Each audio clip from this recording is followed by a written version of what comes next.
Фала ти.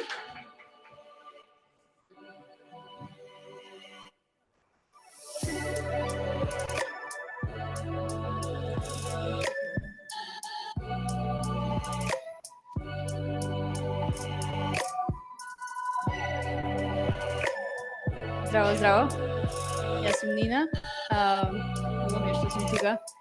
Прв пат во живо. После толку многу онлайн подкасти и секако ствари.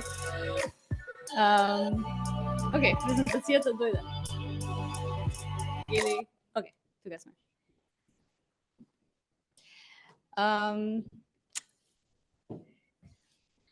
Океј, ќе скипнам интро.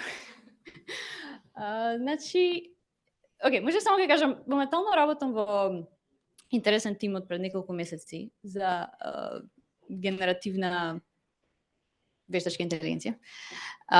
И сега сум, значи, дел од Мета, како организација. Претходно бев во Инстаграм, слични луѓе горе-доле. Али многу е интересно бидејќи има многу соработка со многу други тимови и тоа ствари ме поттикна да почнам да размислувам што имаат заедничко сите тие дизајнери што се многу успешни, што имаат одлични кариери и работам со многу такви импресивни дизајнери што пробам да најдам некој паттерн, што е заедничко. И се ова е се уште релативно нова идеја што ја разработувам. Ако прогуглате reactive или proactive design, нема нешто многу резултати да се најдат. Уште пробам да ги дефинирам овие термини, ама се надам ќе има смисла и ќе ви биде корисно, без разлика дали сте junior, senior, каде сте. Или да, пред да почнеме малце дефиниции, имам малку околу тоа како јас размислувам за реактивен и проактивен дизајн, но сакав да разбијам некои митови. Например, дека успешен дизајнер е тој што знае Figma. Често луѓе што почнуваат во дизајн ми пишуваат поруки и ме прашуваат дали ако научат Figma многу добро ќе успеат и ќе имаат одлична кариера. Тоа е само основата. Мислам, алатките се основата и ти дозволуваат да можеш да комуницираш на некој начин. Ако научиш да пишуваш, не си автоматски добар писател. Но тоа што... Океј, да, исто така. Успешен дизајнер не е тој кој трансформира идеи во мокапи. Тоа е дел од нашата работа, ама не те дефинира и не те прави да си успешен самото по себе. Успешен дизајнер открива нови проблеми и ги решава на нов начин.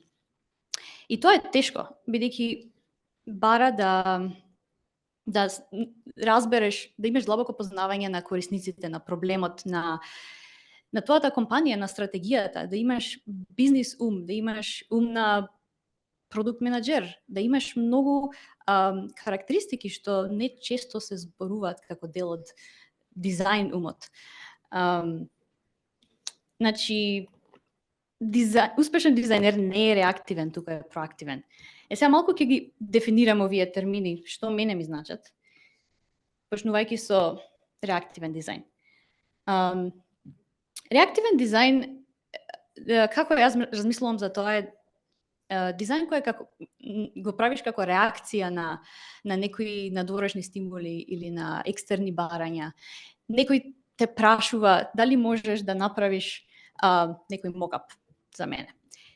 И валја сите во кариера го имаме доживеано тоа. И тоа е нормално. И дури ако почнуваш во кариерата, треба да правиш реактивен дизајн.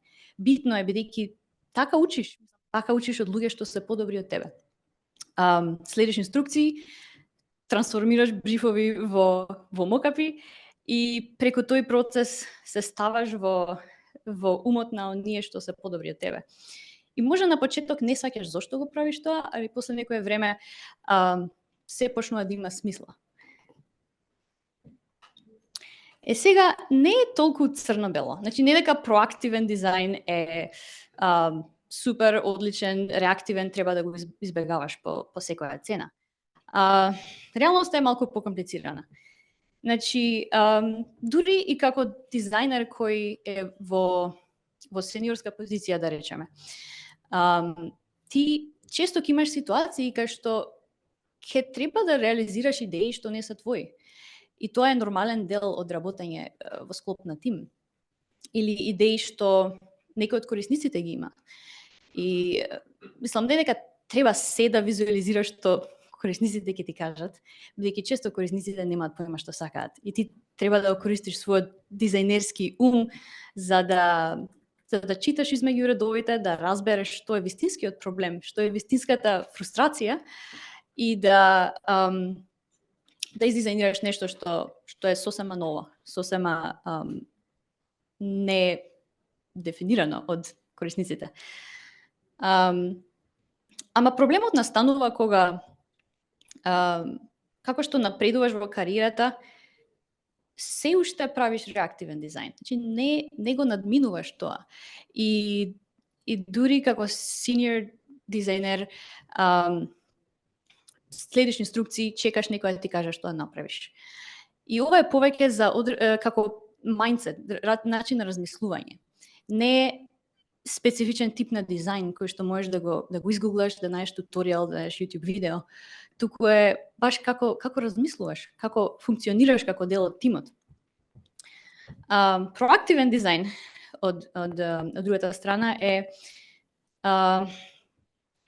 начин на размислување што ти дава самостојност и влијание во тимот. Со проактивен дизајн можеш да одзумираш, да се фокусираш на големата слика, да сватиш каква е стратегијата на твојот продукт или компанија и од таму да влечеш идеи. Од таму да на некој начин ја предвидуваш еднината, значи да не дизајнираш само за тоа што се случува денес, за барањата што корисниците ги имаат денес, или за тоа како продуктот ќе еволуира во наредните 3 месеци, туку размислувај години. И не секогаш тоа ќе се оствари, ама тоа е окей. Окей е да размислуваш и да потрошиш време на нешто што нема да се оствари потполно. Но тој начин на размислување ќе резултира во тоа да те почитува тимот, да не те смета само за машина, за мокапи, туку за брилјантен ум со идеи. Сега да се разглоби малце понатака, како би одело тоа, како би течело практично тој тип на проактивно дизајнирање. Значи се почнува со идеја.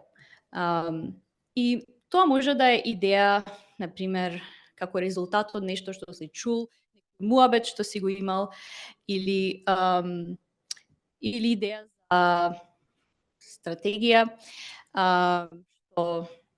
окей, микрофонот се слуша? Скоро дали? Моја кривица или? Не, добро. Окей. Реактивен. Да стигнеш до тоа ниво да идеи што ги почитуваат, значи сите во тимот, треба да ја градиш својата интуиција. Знам дека ова е малку непопуларно мислење, пошто толку има фокус на дејта, на све да се мери, све да се знае, секој детал, што не збориме за интуиција, не збориме доволно за интуиција. Например, кога работев во Google, имаше многу инженерски пристап на работење, кај што многу често треба да докажеш зошто сакаш да ја смениш бојата во малце по-плава нијанса, да речеме. Треба да имаш треба да докажеш со метрики, значи треба да имаш хипотеза, треба да направиш research, треба многу комплициран процес што мислев и се уште мислам дека е overkill, дека некои одлуки не можат да се претворат во метрики. Не можеш да измериш колку некој ти го сака брендот. И тие тие одлуки се базирани на интуиција. И мислиме како имаш добра интуиција, што е нешто што се гради, не е дека си роден со добра интуиција, ќе можеш да смислуваш одлични идеи. Да речеме имаш одлична идеја. Заборав за да кажам. Многу дизајнери не сваќаат дека имаат една многу моќна суперсила, а тоа е способноста да визуализираат идеи. Значи, во соба на дизајнер, продукт менаџер, инженер, кој друг да е во твојот тим, ти си единствениот што може да претвори идеја во визуализација. Сите други мораат да користат зборови, што е многу по-лоу-фај метод на комуницирање. И ова ти дава не фер предност, unfair advantage, пошто можеш да ги на некој начин да им влијаеш луѓето на многу помоќен начин. Кога ќе видат идеја, на сите им кликнува. Кога ќе ја чујат, кога ќе зборат, разни луѓе имаат различна замисла како тоа би изгледало. Сега, оваа способност да визуализираш идеи ти овозможува да можеш да правиш прототипови кои ќе ти биде, тоа ќе ти биде главната алатка за како да влијаеш на стратегијата, како да имаш влијание во тимот и да дојдеш до позиција кај што навистина ќе сакаш секој аспект од твојата работа. Имам еден пример, значи за прототипирањето. Ќе ви дадам една идеја. Значи ова е вистинска приказна идеја што ја дискутиравме во склоп на тимот на Инстаграм. И еве идејата во пишана форма. Замисли алатка што автоматски ги селектира субјектите на фотографијата, ти возможува да избереш кој субјект да го зачуваш, потоа брише се друго и ти дозволува да генерираш нова позадина користејќи текст. Не е многу јасно што се случува тука. Така, треба да го прочиташ 2-3 пати да почнеш да разбираш што е идејата. И ова е наједноставното што можев да ја објаснам таа идеја. Сега, истата идеја, ама во форма на прототип. Селектирам субјект, пишувам текст и генерира позадина. И тоа е тоа. 4-5 секунди, што многу полесно успева да ја долови идејата отколку пишаниот збор. Се надевам ова демонстрираше малце од прилика. Не е баш идеален пример, ама демонстрира колку толку која е моќта на визуализирање и особено прототипови кои симулираат вистински корисни како би ја користел вашата апликација или вебсайт или што и да е. И јас, значи како јас лично ги користам, ја користам оваа супер сила, мислам дека спомнав пред тоа, или за нови идеи кога имам и сакам да му ги покажам на тимот, или кога размислувам за некоја голема визија за нашиот тим. И знам дека 90% тоа нема да упали, ама мал процент ќе упали. Нешто од тоа ќе влезе во нашиот roadmap и ќе можам да имам влијание на иднината на компанијата дури од кога ќе си отидам. Значи, тој начин на долгорочно размислување исто може многу да се исплати. И ова е можеби најинтересниот use case на прототипи. Кога имаме аргументи во тимот, кога имаме расправи, извинете, не знам зашто се случува тоа. Кога имаме расправи и, например, продукт менаџерот има една идеја, јас имам друга. И размислуваме, окей, ајде да збориме за идеиве, која идеја има повеќе смисла. Порано ќе пројдев така неколку сати дискутирајќи, сега се враќам назад на компјутер, правам прототип и 90% случаевите тоа ја разрешува дискусијата инстантно. Зошто? Пошто кога ќе ги видиш двете идеи side by side, многу е полесно да се разбереш. Многу е полесно да сватиш зошто твојата идеја не работела, на пример, или нивната работела, или the other way around. Значи, прототипирање е многу моќно. И не дека секоја компанија го бара тоа, во некои култури многу е вродено као дел од културата. Например, на Инстаграм сум најлошиот прототипер, веројатно, во тимот. Сите се Ep10 Pro левел. Али во Google бев најдобриот, пошто во Google никој не прототипира. Имавме луѓе што се вработени специфично да прават прототипи, така да не беше, никој не очекуваше да знаеш да прототипираш. И ама мислам дека на какво такво базично ниво, на пример само во Figma, јас само прототипирам во Figma, доволно ми покрива скоро све што ми треба. И тоа е пак многу моќна алатка. Значи не мора да е кој знае каков програм со кој знае какви advanced опции. И сега, окей, имаш идеја, си ја претворил таа идеја во прототип и сега како да ја презентираш на тимот? Тоа е третиот чекор. Јас ќе споделам еден начин на кој што јас сакам да ги структурирам моите презентации. Многу зависи од контекстот, многу зависи од и што ти е целта, дали да добиеш некој си као thumbs up, као окей, ја градиме оваа идеја, ќе посветиме ресурси, или дали бараш као некој directional alignment или некои такви ствари. Но ова е во ген... Јас сакам да почнам секогаш со малку контекст, со тоа што е проблемот, што пробувам да го решам. Дали со презентацијата, мислам со идејата, или знаеш, чисто како потсетник, што е проблемот, што пробуваме ние да го решиме како тим. И потоа презентирам неколку решенија. Никогаш не идам само со едно. Пробам да направам некој баланс, 3-4 максимум, 2 окей.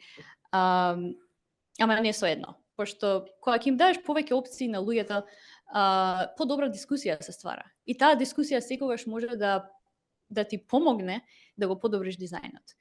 Значи, дури да си имаш омилена опција, покажи ја и втората омилена или третата омилена и тоа мислам дека ќе помогне во секој случај.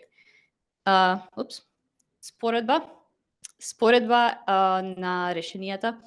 Мислам дека тоа многу битно, бидејќи ако ги покажеш решенијата, ама не разглобиш кој има подобри аспекти, кој има полоши аспекти и така натаму, ќе изгледа како да бараш како се вика тоа, да бараш некој друг да донесе одлука за тебе. Тонот на презентацијата треба да е дека ти си тој што решава на крај. Или ти барем правиш препорака. Но сепак сакаш да ги слушнеш мислењата на другите и да разбереш, знаеш, да добиеш нови идеи и така натаму. И на крај препорака, значи таа опција што сметаш дека е најдобра и зошто. Ќе ви дадам пример.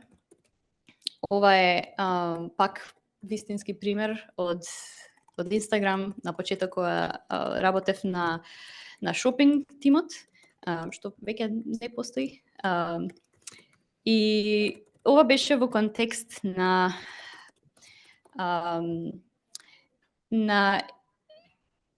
страницата што ти дозволува да видиш подароци за други луѓе и да видиш и да ги видиш твоите блиски пријатели и роднини и да можеш да им купиш подарок. Ова беше тест што го правевме во Америка само, значи не верувам дека ова сте го виделе тука, ама ќе ви покажам за момент како изгледаше.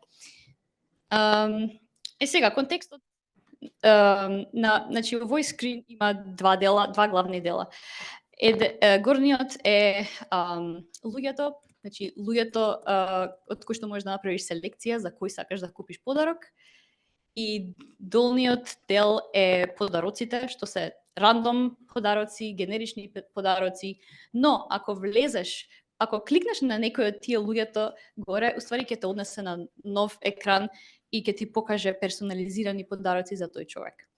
Например, ако сакам за 8 март на мајка ми да ја купам нешто, ќе ја најдам неа во тој горниот дел, ќе кликнам на неа и ќе видам еден тон подароци што се совпаѓаат со датумот, значи 8 март, нешто што е соодветно за мајки и нешто што на неа и се допаѓа.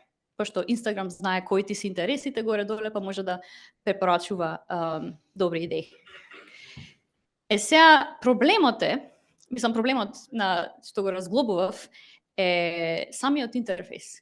Кој е најдобриот интерфейс за да избереш човек? И зошто ова беше голем проблем, бидејќи имавме само неколку недели да го изградиме ова и моравме да реискористиме постоечки интерфейс кој веќе постои на Инстаграм. Сега имав две главни опции. Едната беше да го реупотребам интерфейсот од Story Highlights. Значи, кога идеш на својот профил и ако немаш highlights, би видел нешто слично на ова што покажува као placeholders и што ќе се пополнат со содржина. Сега во нашиот случај, како би изгледало ова, например, ако кликнеш на плюсот, ти отвара страна кај што ќе куцаш име и ти покажува луѓе. Кога ќе однаеш тоа што сакаш, ќе го селектираш и ќе се пополни, значи целата страна ќе се трансформира во персонализирани подароци за тој човек. Другата опција беше реупотреба на интерфейсот на Stories. Во оваа опција не мора да срчаш луѓе, не мора да куцаш, ги имаш сите луѓе што ние мислиме како Инстаграм дека би ти биле релевантни. Значи луѓе со кои што имаш најмногу интеракција. И само си скролаш и можеш да селектираш кој сакаш. Сега споредбата помеѓу овие две решенија, мислам, во многу аспекти втората опција е супериорна, визуелно, попримамлива е, по-catchy, мислам, по-лесно се користи, по самообјаснувачки што е фората со овој компонент. Али од друга страна, другата опција беше по-безбедна од перспектива на приватност и PR, и како Инстаграм мора многу на тоа да се мисли, не кеш да завршиш во CNN со некој чуден наслов и со твоето име до него. И сега тоа е нешто на кој што мора да мислиш. И пробував да ги споредам овие две опции. Океј, колкав е ризикот од тоа да завршиме на CNN со некој безврска наслов? И мојата препорака беше да го земеме тој ризик, пошто оваа опција е толку многу супериорна и на крајот на денот овој тест што го правевме беше со релативно мала група на луѓе. Сега во контекстот на Инстаграм мала е неколку милиони, ама пак мала, да речеме. И носи мали ризици со кои што можеме да се справиме. Ризиците беа, еве на пример, да ви дадам пример, ако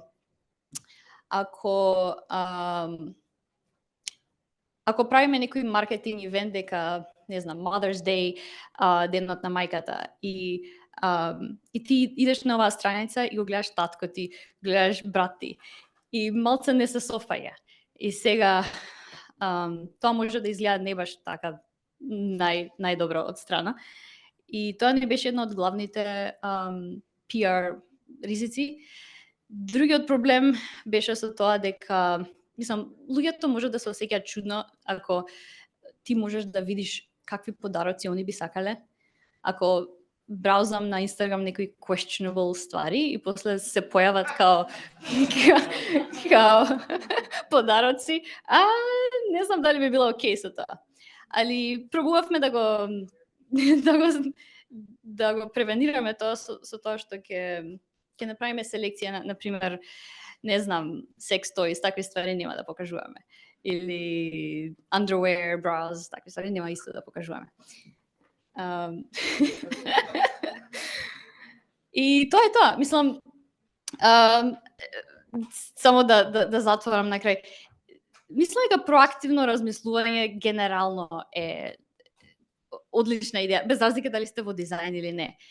Сега, како да се стигне до тоа е тешко, но ако го имате на ум, ако пробувате да изградите добра интуиција, ако ги приметите оние околу вас кои имаат одлична интуиција и пробате да разглобите како они размислуваат и дозволите да ви влијаат со нивниот начин на работа, мислам дека со мала структура ќе можете да се издигнете до ниво каде што наместо некој да ви кажува што да издизајнирате, они ќе ве прашуваат што да дизајнираме следно.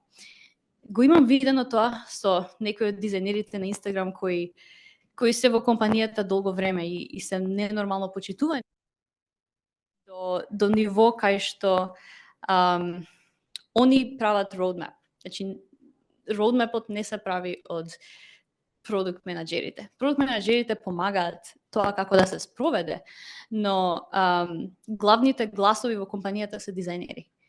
И се надевам дека повеќе од таа култура ќе дојде тука во Македонија. Мислам, интересно ми е секој пат кога доаѓам во Македонија има малку по-високо ниво на размислување, има ивенти, има повеќе луѓе, повеќе интерес и така добивам snapshots, пошто доаѓам некои 3-4 години од прилика, па има доста пауза измеѓу. Но се надевам ова ќе биде корисно и ќе поттикне некој од вас да размислувате за проактивен тип на дизајн.